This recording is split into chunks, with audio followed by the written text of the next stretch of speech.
Ouça agora a palavra de Deus para o seu coração e que Deus te abençoe poderosamente. Negativo. E vamos começar pelo negativo, observando da possibilidade que existe do obreiro ficar sem a unção e sem o poder de Deus na sua vida. É possível. Quando nós lemos as cartas que foram dirigidas às igrejas da Ásia, que estão no livro do Apocalipse, aquelas cartas são dirigidas aos obreiros, ao anjo que está na igreja tal, escreve, ao anjo da igreja. E qual foi a mensagem? Meus amados irmãos, obreiro da igreja de Éfeso, um homem zeloso, um homem que não podia suportar maus obreiros, um homem que tinha obras, um homem que tinha paciência. E na verdade eu contei ali 9 qualidades. Só que o Senhor diz: olha, eu tenho uma coisa contra ti. Tu tens tudo isso, mas o mais importante, aquilo que eu queria que houvesse na sua vida, você não tem. Eu tenho contra ti que tu deixaste a tua primeira caridade. Arrepende-te, torna-te para lá, pratica as primeiras obras. Quando não, brevemente a ti eu direi, e tirarei do teu lugar o teu castiçal, se tu não te arrependeres. Senhor obreiro, a igreja de Éfeso, irmãos, começou num tremendo despertamento, uma igreja cheia de fogo, mas as organizações, os altos elogios, e a igreja, meus amados, não deixou de ser uma igreja influente para ser uma igreja influenciada. E Deus responsabilizou o obreiro: eu tenho contra ti que tu deixaste a tua primeira caridade. E deixar a primeira caridade é deixar o primeiro amor, aquela vibração espiritual que nós tínhamos quando nós nos entregamos a Cristo, em que era Jesus de manhã, Jesus na hora do café, Jesus depois do café, Jesus antes do almoço, Jesus na hora do almoço, Jesus depois do almoço, Jesus antes do jantar, Jesus na hora do jantar, Jesus antes de dormir, Jesus na hora de dormir, Jesus de madrugada e Jesus de segunda a segunda, de mês em mês, de ano em ano, e era Jesus. Mas se nós não tivermos cuidado, Jesus vai ficando de lado. E às vezes o obreiro fica tão preocupado com a obra de Deus que esquece de Jesus. Eu vou repetir. Às vezes o obreiro fica tão preocupado: eu tenho que ir lá na construção, eu tenho que ver aquilo, eu tenho que ver aquilo, e esquece de Jesus. Mas irmãos, que nós não esqueçamos de Jesus, glórias a Deus. O obreiro da igreja de Tiatira, a Bíblia diz que ele era tolerante, tolerava Jezabel, mulher que se dizia profetisa, e estava enganando muita gente. Os dons na igreja, irmãos, é uma tremenda maravilha, e nós precisamos da operação dos dons espirituais na igreja, que são as ferramentas com as quais nós, a igreja, fazemos a obra do Senhor, porque a obra de Deus não vai com a cabeça do homem, mas é com o poder de Deus, através da operação dos dons espirituais. Mas, irmãos, a imitação dos dons traz um tremendo prejuízo, e naquela igreja, uma mulher estava enganando com falsas profecias, e aí compete ao homem de Deus, obreiro, a quem Deus colocou na frente, ter o discernimento espiritual para ensinar a igreja, para que a igreja tenha os dons, mas os dons como eles estão na Bíblia, glórias a Deus. Meus amados irmãos, o obreiro foi chamado de tolerante. No caso da igreja de Pérgamo, o obreiro permitiu o mundanismo entrar dentro da igreja. O Senhor diz: olha, tu tens lá aqueles que seguem a doutrina de Balaão, tu tens aqueles que seguem a doutrina dos nicolaítas. E qual é a doutrina de Balaão? A doutrina da mistura. Tudo misturado. E hoje, irmãos, está uma tremenda de uma tentação, porque está surgindo tantos movimentos por aí, e já existe até uma tentação, e infelizmente até alguns obreiros nossos já estão imitando e trazendo para as suas igrejas aquilo que outras igrejas estão fazendo. Mas que Deus nos ajude. Não mudes, não entres com aqueles que buscam mudança. Meus amados irmãos, a doutrina de Balaão é a doutrina da mistura. Quando o povo de Deus se misturou lá com as moabitas, diz a Bíblia que a ira de Deus se acendeu e milhares de moços israelitas perderam a sua vida. Mistura. Mas tinha a doutrina dos nicolaítas. Qual a doutrina dos nicolaítas? Que Nicolau era o que encabeçava aquela doutrina. Uma vez salvo, salvo para sempre. Aceitou Jesus? Está salvo. Pode ir no cinema, pode ir no teatro, pode fumar, pode beber, pode dançar. Aliás, é dia de carnaval, existe até igrejas que já tem blocos carnavalescos. Pode fazer tudo, está salvo, mas não é assim não. Aquele que perseverar até o fim, este será salvo. Doutrina dos Nicolaitas. Uma vez salvo, salvo para sempre. Mas, meus amados irmãos, diz que a igreja de Sardes, o obreiro estava morto. Os irmãos já pensaram um obreiro morto dirigindo o culto? Tu tens nome de que vive, estás morto. Tinha nome que vive, tinha nome, tinha aparência, falava, gesticulava, ia de um lado para outro, mas diante de Deus estava morto. O obreiro da igreja de Laodiceia, o obreiro morno, nem lá e nem cá. Oxalá tu foras frio ou quente, mas porque tu és morno, eu vomitar-te-ei da minha boca. Uma coisa que Deus abomina é o homem que ficar no meio do caminho, em cima do muro. Ele não vai nem para a direita nem para a esquerda. Ele é morno. Morno é uma pessoa que estava quente e agora está indo para o caminho do gelo. Está na metade do caminho. Deus diz: eu vou te vomitar da minha boca. E vomitar é uma palavra na Bíblia que implica em uma certa repugnação. Se é uma coisa que Deus repugna na vida do homem, é o homem ficar morno, nem lá e nem cá, ou quente ou frio. Quem comigo não ajunta, espalha. Seja a vossa palavra sim, sim e não, não, porque o que passar disso, disse Jesus, é de procedência maligna. Mas, meus amados irmãos, ainda bem que salvaram-se duas igrejas.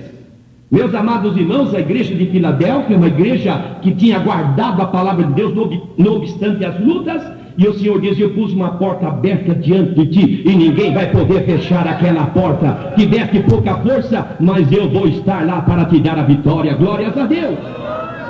E a igreja, meus amados irmãos, diz Esmirna, uma igreja que estava no sofrimento, provações, mas o Senhor animou aquela igreja dizendo: ser fiel até a morte, e eu dar-te-ei a coroa da vida. Então, meus irmãos, é possível que um obreiro perca a energia, porque esses obreiros que eu fiz menção eram homens que no começo eram verdadeiros baluartes da fé. O problema está, irmãos, em a pessoa manter o nível da sua vida espiritual. Porque alguns começam bem, mas terminam mal. Alguns começam bem, com o decorrer do tempo ele vai relaxando na sua vida e a coisa vai, irmãos, descendo e ele vai perdendo o vigor espiritual. E eu gostaria de citar algumas ilustrações para ajudar a compreender, para nós adentrarmos finalmente no assunto que eu quero, com a graça de Deus, entrar. Quando o obreiro perde a unção, o poder de Deus na sua vida, é como se ele estivesse trabalhando de noite. Trabalhar de noite, se lembra os irmãos que os discípulos tinham trabalhado toda a noite e não tinham apanhado peixe algum. E Jesus chega pela manhã, vê os discípulos cansados, desanimados, esgotados. E Jesus, vendo que não tinham apanhado peixe algum, disse: lançai as vossas redes lá para o alto mar. Mestre, trabalhamos a noite inteira e não apanhamos coisa alguma. Trabalhar sem o poder de Deus é trabalhar de noite.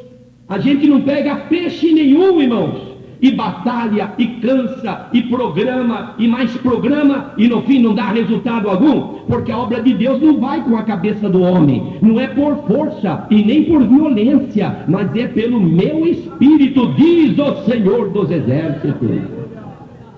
Meus, trabalhar sem o poder de Deus, é trabalhar, meus irmãos, com o ferro do machado, sem corte. Nós ouvimos aqui o irmão que me antecedeu, falar do rapaz que perdeu o cabo, perdeu o ferro e ficou somente com o cabo na mão.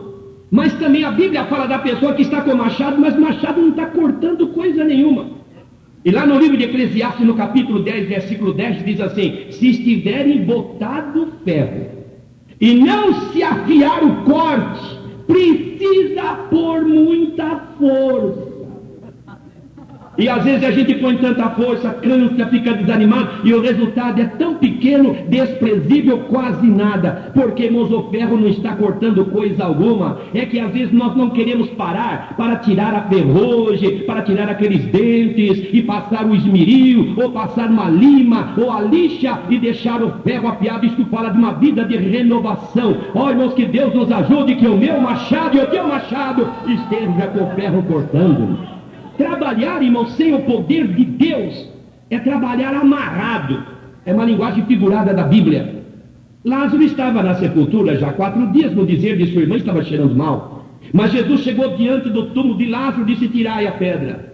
E quando tiraram a pedra, disse: Lázaro, sai para fora. Acontece que era costume na época enfaixar as pessoas antes de sepultar, inclusive o rosto. E lá estava, parece, eu imagino, irmãos, Lázaro, a Bíblia diz que o defunto saiu, mas ele deve ter saído mais ou menos assim, andando assim, a mão presa, sem ver nada, porque tinha um lenço no rosto. A mão está presa, como que ele vai tirar o lenço? Mas Jesus viu ele preso, o pé com dificuldade de andar, as mãos presas e o rosto sem poder, os olhos sem poder ver nada, porque o pano estava no rosto. Diz: desligai, tira essas faixas dele. Tira as faixas. E quando tirou, pronto, ele começou a ver, começou a mexer a mão, começou a mexer o pé. Glória a Deus. Trabalhar, irmãos, sem poder de Deus é estar amarrado, irmão. Não vai, não dá, não rende, a congregação não cresce e fica parado, entra anos, sai anos. Mas, irmão, com o poder de Deus vai. Glória seja dada ao nome do Senhor. Meus amados irmãos, trabalhar sem o poder de Deus é apenas ter o bordão na mão, mas não ter a unção que opera pelo bordão. Lembra do Eliseu? Lembra daquela sunamita que tinha um filho que acabou morrendo? E que ela foi ter com o profeta? E o profeta disse: Geazi, vem cá, olha, pega o meu bordão e vai lá no teu rapaz que está morto e coloca o meu bordão lá no rosto do menino. Parece que eu vejo o Geazi entusiasmado com o bordão do profeta pelo caminho, correndo.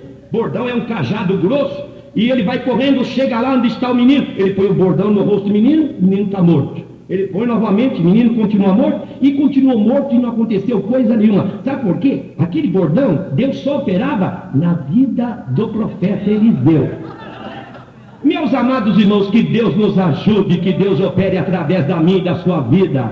Irmãos, que nós nunca usemos o bordão de ninguém, mas nós usemos a ferramenta que Deus colocou em nossas mãos. Glória seja dada ao nome do Senhor. Nós vivemos uma época de imitação. Hoje tem imitação de tudo, irmãos. Eu estava num culto um tempo desse, numa igreja, e estava lá no gabinete do pastor, conversando com ele, e o culto já havia começado. Dali a pouco escutei alguém cantando, e eu pensei: o cantor, que eu vou declinar, não vou declinar o nome dele, o cantor fulano está aqui também. Mas não era aquele cantor, não, era um outro que estava imitando, mas exatamente até o timbre da voz, os altos e os baixos da voz daquele homem, era um perfeito imitador. Como hoje também nós temos imitação de pregador. Você já viu imitador de pregador? Havia um no determinado estado, não me pergunte, que o apelido dele era Xerox. Porque alguém dizia: o irmão Xerox vai pregar hoje. E quando ele começava a pregar, você já sabia quem ele estava imitando. A pregação, os gestos, as figuras, era igualzinho, ponto e vírgula. Irmão Xerox. Irmãos, que Deus nos ajude, que nós usemos a ferramenta que Deus colocou na nossa mão. Olha, irmãos, colocar a capa de Saul não serviu, a armadura de Saul não serviu para Davi. Imagine, diz a Bíblia, que Davi era um mancebo e Saul era o homem mais alto que havia em Israel. Em outras palavras, o segundo homem mais alto batia pelo seu ombro. Assim a gente deduz do texto bíblico. Então, certamente a capa, a armadura de Saul, numa linguagem nossa, hoje seria mais ou menos um manequim 60 ou mais grande, alto. E Davi franzino, baixo. E Saul tirou aquilo, pôs em Davi. Parece que eu vejo a manga, irmãos, passando aqui para fora e caindo lá no pé. E Davi anda com aquele negócio esquisito. Tira de mim, esse negócio está me incomodando, está me estourando isso daqui. Mas como que você vai? Eu vou com a minha funda. Eu vou levar lá umas pedras lá do ribeiro, glória a Deus. E foi com isso que Deus lhe deu vitória. Use a sua própria arma, use o talento que Deus colocou na sua mão. Meus amados irmãos, não imitemos quem quer que seja, porque não vai dar certo. Fica até um ridículo, porque quando a pessoa começa a imitar, ele, em vez de falar cibolete, ele acaba falando chibolete ou vice-versa. Que Deus nos ajude, irmãos, que nós falemos a nossa língua, usemos o talento que Deus colocou nas nossas mãos. Mas vamos continuar, meus amados irmãos. A Bíblia diz aqui, perguntai. O que eles faziam? Como que eles eram? Então gostaria de, introduzindo ainda esse assunto, que é um tanto longo, vamos ver até onde podemos ir. Primeiro, vamos descobrir em que fonte que eles bebiam.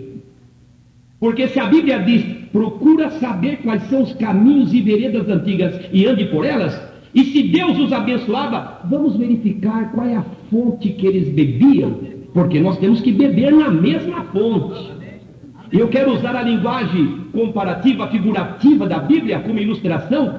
Eu me lembro de que Isaac estava passando por um problema muito difícil lá nos seus dias, e diz a Bíblia que não chovia lá onde ele estava. Mas ele se lembrou que seu pai Abraão, muitos anos antes, passando por um problema idêntico ao que ele passava agora, peregrinou para o vale de Gerar, cavou um poço, achou um poço lá de águas vivas, e bebeu muito tempo daquela água, juntamente com a sua família, e lá estava o seu rebanho, e só deixou aquela fonte aberta quando voltou a chover no seu lugar de origem.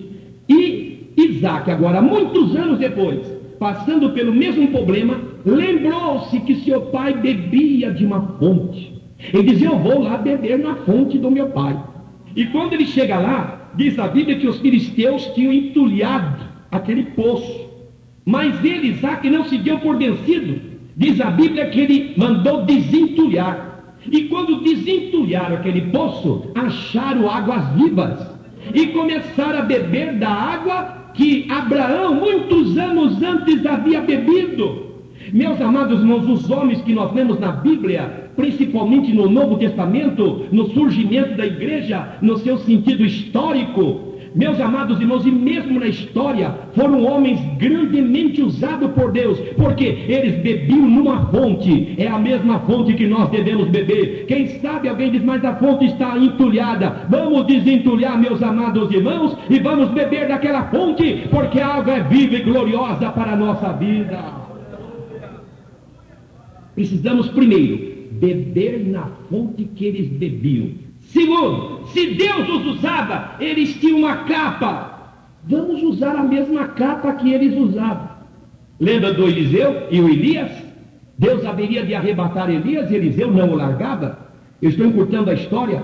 Até que chegou o momento que uma carruagem desceu do céu composta de cavalos e carros de fogo. Um redemoinho operou e diz a Bíblia que Elias foi arrebatado, mas quando ele subia, a sua capa caiu, e diz a Bíblia que Eliseu tomou posse daquela capa, e com aquela capa coisas gloriosas foram realizadas. Eu estou usando a linguagem figurada, a capa, ou seja, a maneira como aqueles homens trabalhavam no passado, que Deus os abençoava de uma maneira tão grande, é a mesma maneira como nós devemos trabalhar nos nossos dias. Deus não mudou ainda de estratégia, a mensagem continua sendo a mesma. Ele, Deus, é o mesmo, a palavra é a mesma, o Espírito é o mesmo, e Ele ainda é o mesmo ontem, hoje e eternamente. Glórias a Deus. Mas, meus amados irmãos, nós devemos colocar a mesma roupa que eles usavam. Eu não estou falando no sentido literal. Lembra dos sacerdotes, quando eram consagrados? Primeira coisa que acontecia, ele ia junto com anciãos na porta da tenda da congregação. Ele era despido, ele ficava nu completamente. Isto fala de uma vida sem nenhum pecado, uma vida limpa, uma vida transparente. Ele era lavado publicamente na presença dos anciãos. Depois era colocada a sua roupa, que tinha sido uma revelação de Deus a Moisés, como deveria ser aquela roupa. Depois diz a Bíblia que ele era sagrado, o azeite era derramado na sua cabeça com aquela roupa. E enquanto ele exercesse o sacerdócio, era aquela a sua roupa. Quando ele estava para deixar o seu ministério, por questão já da sua idade avançada, o seu substituto, disse Deus lá no livro de Êxodo, deveria colocar a mesma roupa do pai e ser consagrado com a mesma roupa que o seu pai havia sido consagrado, ungido com aquela roupa. O que significa isso, meus irmãos? A mesma unção que estava naqueles homens do passado, que quando a gente lê a Bíblia, irmãos, eu confesso que muitas vezes eu fico até mesmo decepcionado comigo, quando eu vejo tantas maravilhas, tantos milagres, tanta operação de Deus na vida daqueles homens, coisa que hoje quase não vemos no nosso meio. Meus amados, quando nós lemos a história da nossa igreja Assembleia de Deus aqui no Brasil, irmãos, milagres, maravilhas, prodígios, e Deus fazendo proezas na reunião, eu fico pensando, meu Deus, por que não está acontecendo isso? É que nós não estamos usando a roupa que eles usavam lá, ou seja, a mesma consagração deles. E é por isso que a Bíblia está dizendo para nós nessa tarde, coloquem-vos nos caminhos e pergunte o que eles faziam e façam a mesma coisa. Usem a mesma estratégia deles, a mesma consagração, a mesma dedicação, o mesmo temor, a mesma firmeza doutrinária, a mesma visão espiritual que eles tinham. Mas, meus amados irmãos, como eram eles então? Eles eram cheios do Espírito Santo. Irmãos, como que a nossa igreja cresceu nesse Brasil? E não cresce hoje tanto como deveria crescer ou como já cresceu. Porque, irmãos, falta-nos muito da unção que aqueles homens tinham, cheios do Espírito Santo. Muitas vezes até sem ter cultura, nós não somos contra a cultura, quem puder tê-la, que procure conhecer, que isso é bom, mas que eu quero dizer que aqueles homens estavam tão cheios do Espírito Santo, que às vezes não sabia nem pronunciar as palavras direitas. Ele dizia, Jesus salva, e Jesus salvava do mesmo jeito, porque a unção cobria a deficiência. Meus amados, obreiro cheio do Espírito Santo, vamos ver algumas características do obreiro cheio do Espírito Santo? Primeiro, o obreiro cheio do Espírito Santo não tem medo da batalha. Olha, irmãos, vida espiritual é batalha. O obreiro é o primeiro a sofrer, meus irmãos, as lutas. Ele está na frente, é ele o primeiro alvo, e ele tem que estar preparado para a batalha. Se o obreiro não está preparado para a batalha, ele entregue e saia logo, porque ele não vai aguentar, porque a peleja é 24 horas por dia, é luta de manhã, é luta à tarde, é luta à noite, mas nessa luta, nesse combate, a vitória é nossa pelo sangue de Jesus, glória a Deus. Obreiro cheio do Espírito Santo não tem medo da batalha. Vamos ver um obreiro cheio do Espírito Santo? Lembra-se de Otoniel, um juiz cheio do Espírito Santo. A Bíblia diz, ele foi cheio do Espírito Santo. E o que ele fez? Ele atravessou pelos exércitos inimigos, enfrentando-os, e Deus lhe deu uma grande vitória. Veja como diz o livro de Juízes, no capítulo 3. Juízes, capítulo 3, o versículo de número 10. Diz assim, e veio sobre ele o Espírito do Senhor, e julgou a Israel, e saiu a peleja. E o Senhor deu na sua mão a Cusã-Risataim, rei da Síria, e a sua mão prevaleceu contra Cusã-Risataim.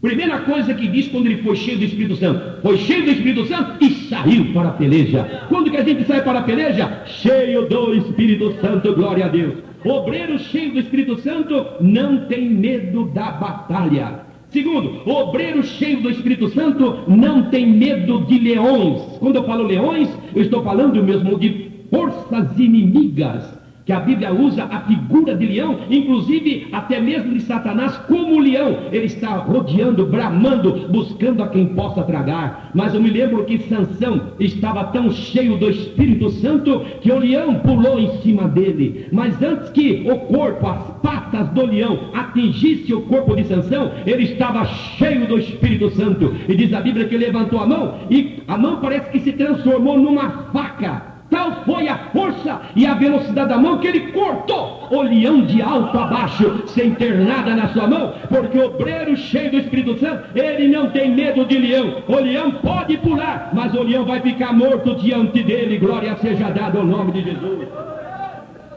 O obreiro cheio do Espírito Santo não tem medo de gigantes. Lembra de Davi? Cheio do Espírito Santo. E lá o gigante Golias, que talvez pelas dimensões da Bíblia tivesse 3 metros e 10 centímetros.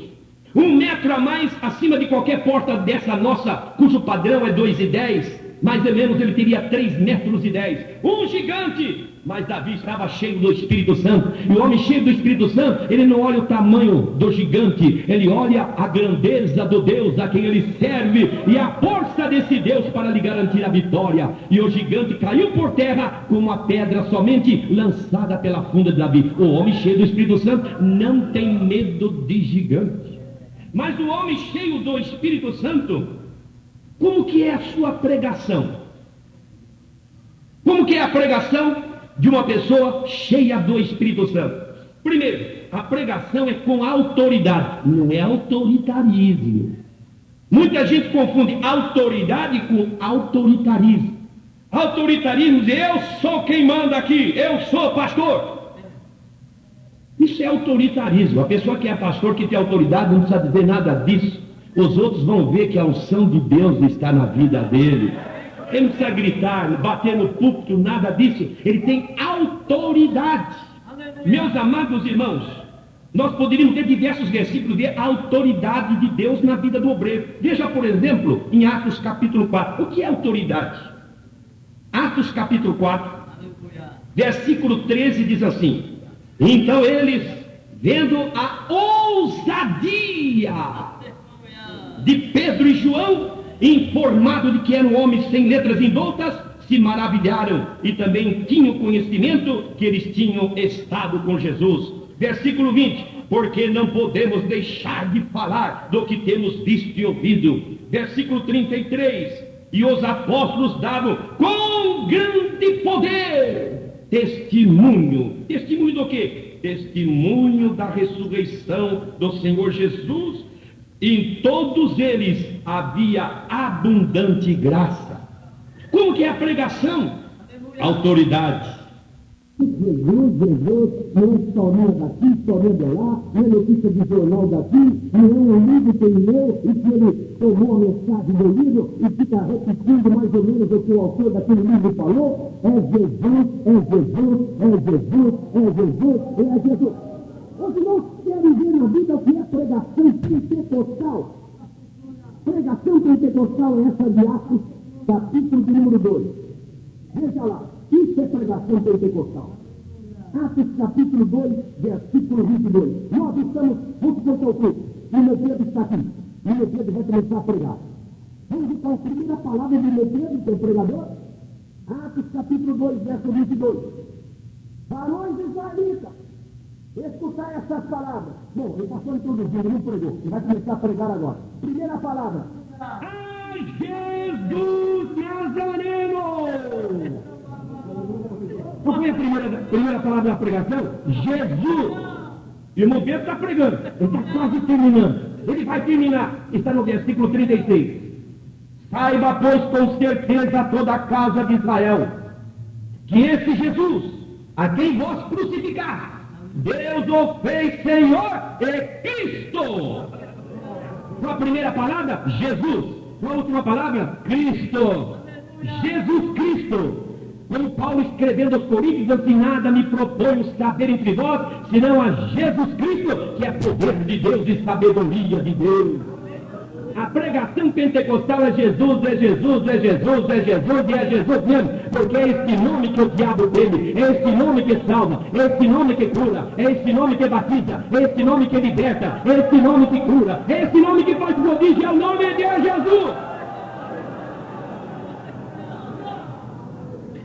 Aleluia! Mas, meus irmãos, a pregação do homem de Deus, cheio do Espírito Santo, nós ouvimos aqui o irmão que me antecedia, mas deixa citar também mais alguma coisa. Tem confirmação de Deus. Não é somente palavras blá blá blá, como diz a linguagem do povo. Deus confirma suas palavras. Eu me lembro de Moisés, irmãos, que pregador era Moisés.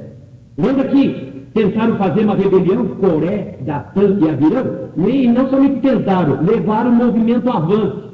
E toda pessoa, irmãos, descontente procura outros para aderir ao movimento. E conseguiram juntar 250 príncipes. Vamos revelar quanto de Moisés? Vamos fazer o nosso próprio movimento? Moisés foi e falou com eles. Eles não deram a mínima atenção à administração de Deus pela boca de Moisés. E lá vai o movimento, engrossando. De repente, Moisés é usado por Deus e diz: olha, se estes homens morrerem como morrem todos os demais homens, morte natural, morte de velho, se estes homens morrerem como todos os demais homens morrem, então Deus não me enviou para fazer esta obra. Mas se acontecer uma coisa nova agora, e a terra se abrir e consumir esses homens, vocês vão ficar sabendo que Deus me enviou para falar essa palavra. Moisés estava terminando de falar, a terra se abriu e consumiu ele com tudo o que eles tinham. E o povo de Deus está com esse homem Moisés aí. Deus honra a palavra do homem, glória seja a Deus. Deus, porque o homem está em comunhão com o Senhor, e o Senhor confirma a palavra que sai da sua boca. Samuel era tão cheio do Espírito Santo, que a coisa que mais me impressiona na vida de Samuel, sabe qual é, irmãos?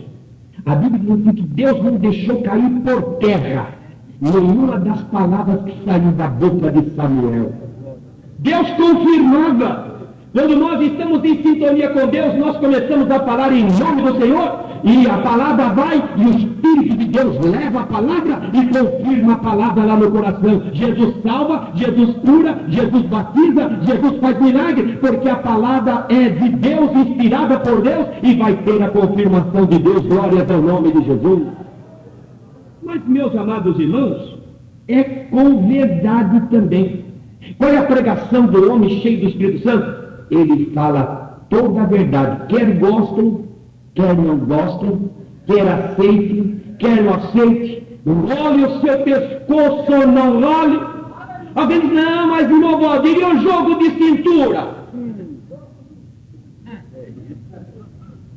Irmãos, quando nós estamos falando em nome do Senhor, seja quem quiser que esteja na frente, esteja o presidente da República, esteja o prefeito da cidade, esteja autoridades, esteja aquele irmão de uma certa projeção de estatuto e de tanta pompa na igreja, meus irmãos, mas nós vamos falar a mensagem que Deus colocar na nossa boca. Glórias a Deus.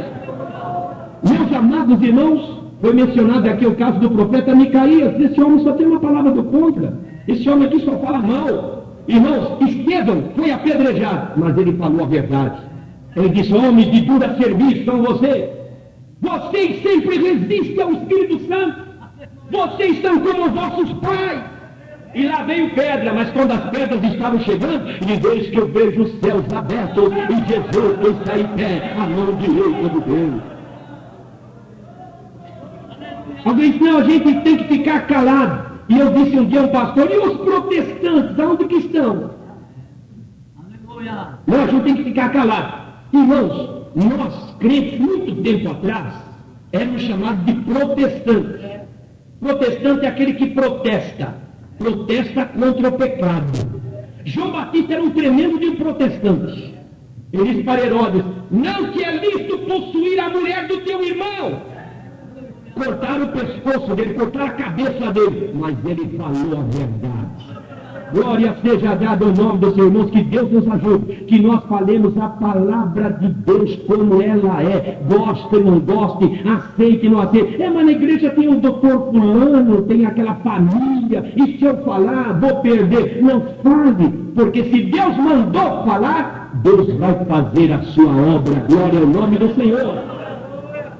Mas, meus amados irmãos, eu não tenho tanta coisa aqui, mas deixa-me ver. O homem cheio do Espírito Santo está sempre ocupado, ele não está fazendo hora. Ele está sempre ocupado. Eu me lembrei de Paulo, que estava mesmo lá em Atenas. Ele estava esperando Silas e Timóteo para acompanhar ele ali naquela viagem, naquele trabalho na cidade. E ele, meus amados, enquanto estava esperando, ele estava sondando como pregar naquela cidade. Foi vendo aqueles ídolos, aquelas imagens, aquelas estátuas, e chegou numa que ele viu lá somente uma placa, ao Deus desconhecido. E todo mundo olhou para ele, viu que ele era diferente, que não era dali, rodearam ele. E Paulo começa a pregar dizendo: olha, varões, eu vos vejo um tanto supersticiosos. Porque eu passei aí pela vossa cidade e eu vi tantos ídolos, tantas imagens. Você tem o Deus do vinho, Deus do amor, Deus da guerra, Deus disso, Deus da fertilidade. Mas eu cheguei num lugar que não tem imagem nenhuma, só tem uma placa ao Deus desconhecido. Olha, esse que vocês ouvem sem saber quem é esse que eu estou aqui para pregar, viu? É esse Deus desconhecido, mas agora vai ser conhecido. Mas sabe quando Paulo? Ele estava esperando e aproveitou para pregar.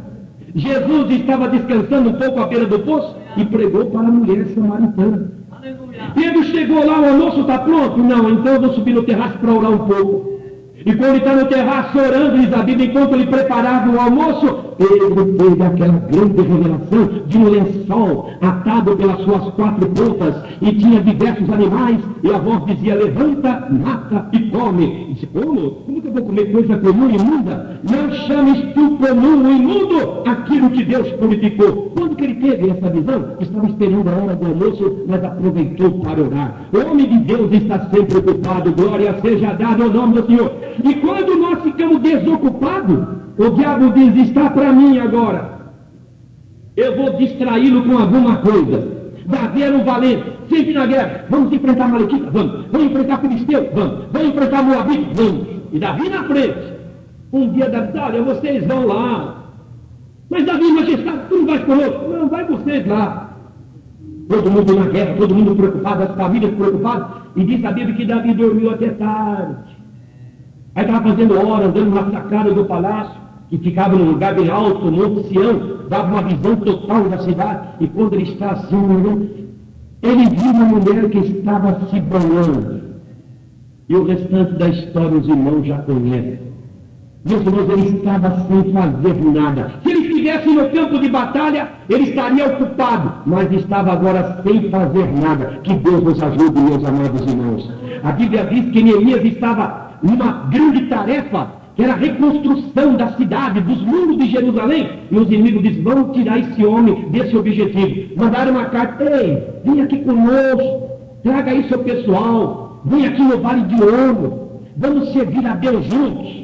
Diz: não, eu não vou. Segunda carta: eu não vou. Terceira carta: eu não vou. No 4º convite: eu não vou. Mas por que você não vai? Eu estou fazendo uma grande obra, eu não tenho tempo para descer. Meus irmãos, nós não temos tempo para descer, nosso caminho é para cima. Glória seja dada ao nome do Senhor. Obreiro, irmão, cheio do Espírito Santo, ele não aceita a glória para si. Porque ele sabe que o que está acontecendo na vida dele não é dele, é Deus que está operando por ele. Pedro e João subindo as escadarias do templo, o homem está lá para pedir uma esmola. Por favor, me dá uma esmola. E Pedro e João olham para ele e dizem: olha aqui, nós não temos ouro nem prata, mas o que nós temos, nós te damos em nome de Jesus. Levanta-te e anda. Diz a Bíblia que o homem saltou e foi aquela maravilha em torno do templo, e foi aquele movimento, aí, meus irmãos, aquela manifestação tão grande. E diz a Bíblia que os homens que ali estavam, que viram o milagre, começaram a olhar para Pedro e João dos pés à cabeça, como que dizendo: que homem! De cabeça, que homem! E diz a Bíblia que Pedro percebeu o que é que eles pensavam. E Pedro cortou logo: escuta, varões, por que que vocês estão olhando assim tanto para nós, como se fosse a nossa própria virtude que fizesse esse homem andar? Sabe uma coisa? Isso aí é por Jesus, foi Jesus que fez. Irmãos, a glória pertence ao nome do Senhor. Enquanto você estiver dando a glória para Jesus, você prega, Jesus salva muita gente, dá glória para Jesus. Você ora e Jesus cura, dá glória para Jesus. Você faz um trabalho e Jesus confirma, dá glória para Jesus. Porque enquanto você estiver dando a glória para Jesus, ele diz: eu vou continuar usando aquele meu cego, porque ele sabe que não é ele que sou eu. Agora o dia que você chegar à conclusão e você receber a glória para si e vai dizer, não posso mais usar, porque ele tomou a glória minha para ele, e a glória de Deus ele não dá para ninguém. Glória seja dada ao nome do Senhor. Meus irmãos, mas deixa-me terminar, não é um assunto que ele é muito longo, não quero abusar do horário. Obreiro cheio do Espírito Santo, ele tem conteúdo divino. Aleluia. Ele tem alguma coisa para dar. Como é maravilhoso quando a gente sabe que um irmão é cheio do Espírito Santo, a gente já fica na expectativa.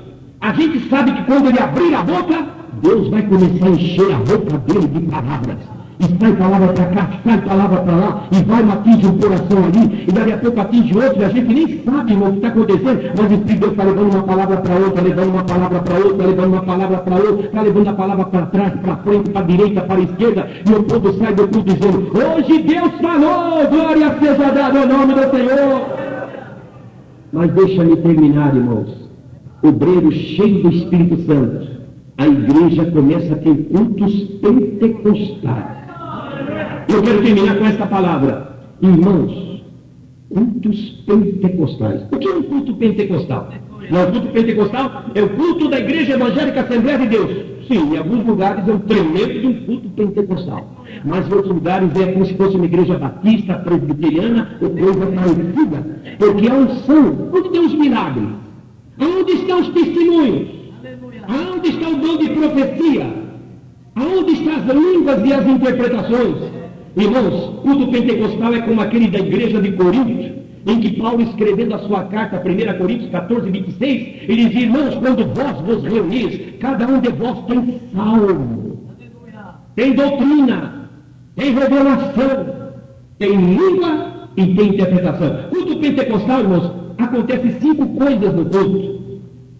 Tem salmo, doutrina, revelação, língua e interpretação. Quando não teve uma dessas coisas, o culto não foi 100% pentecostal. Às vezes, deixa-me terminar, eu me reporto no tempo e eu me volto a quase 2000 anos atrás, como se estivesse na igreja de Corinto. E eu me imagino naquela reunião, que não era um lugar assim, não tão apropriado como esse, mas a igreja se reunia. Os pregadores daquela igreja, ou é Pedro, ou é Paulo, ou é o Apolo. Mas estamos num dia, suponhamos que é o dia de Paulo. E nós estamos no culto. Lá vem irmão Paulo. Quem olha para ele, irmão, não dá nada por aquele homem. É um homem baixo, feio, magro. A aparência dele, irmão, ele mesmo disse que a aparência dele era desprezível. Mas Deus não está vendo se a pessoa tem bonita aparência ou foi aparência. Deus está vendo é para dentro da pessoa. Glória a Deus. Mas chegou o irmão Paulo, irmãos, vamos orar porque a nossa reunião vai começar. A igreja ora e agora diz, vamos cantar. Vamos cantar, irmãos. Vamos cantar o Salmo 91. Os salmos eram cantados. Eles começam a cantar aquele que habita no esconderijo do Altíssimo, a sombra do Onipotente descansará. Direi do Senhor, Ele é meu Deus, meu refúgio, minha fortaleza, nele confiarei. E a igreja canta, alegre. Daí a pouco, uma irmã lá diz, irmão Paulo, vamos cantar o Salmo 23. Vamos cantar o Salmo 23. O Senhor é meu pastor e nada me faltará. Deitar-me paz em verdes pastos, guia-me mansamente às águas tranquilas, refrigera a minha alma. A igreja canta dando glória a Deus. Daí a pouco diz, irmão Paulo, o Salmo 34. Diz, chega de salmo. Parte de louvor já acabou, irmãos. Agora é a hora da palavra. Porque tem igreja que canta, e canta, e canta, e canta, e canta, e tem mais canta, e canta mais, e canta mais. Eu fui no culto, não me pergunte. Eu esperei 4h30 para pregar. Não me pergunte onde. Eu esperei 4h30 para pregar, não, porque não dava nem para pregar mais. Eu tentei falar alguma coisa porque o povo já estava indo embora. E cantou.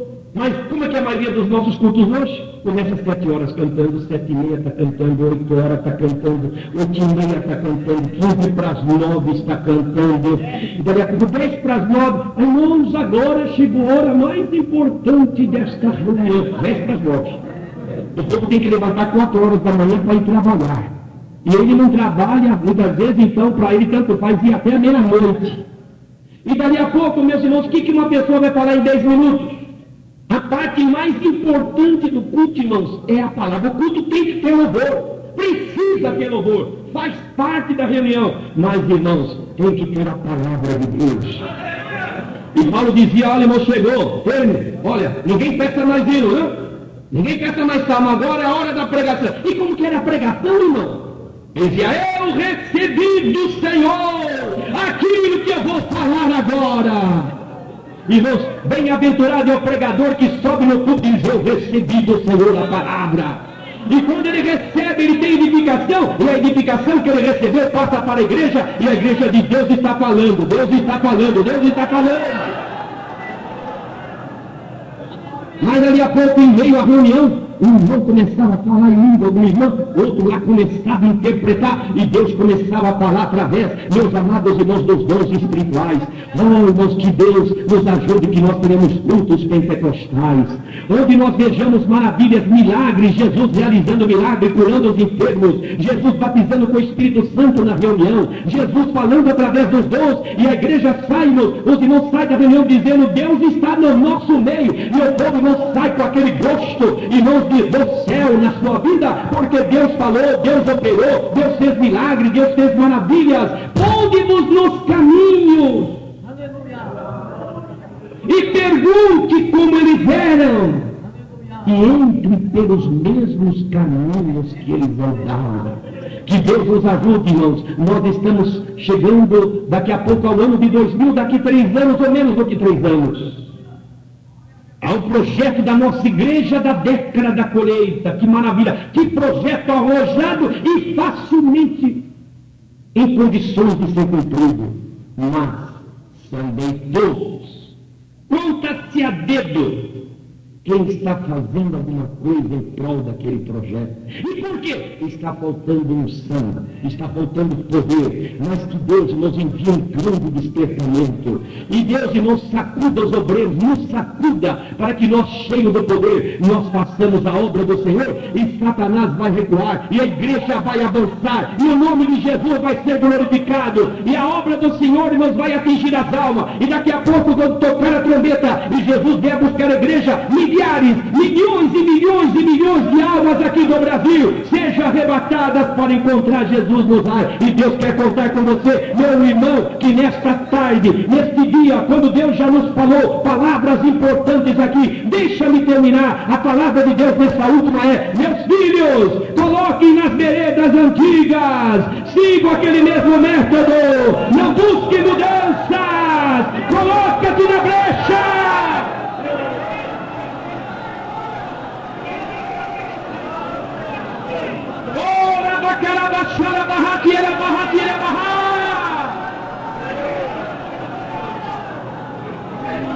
Vira balachão de remiangarra de acória chega capá. Ori manda la basculhanda, glória, glória, glória, glória, glória, glória, glória a Jesus.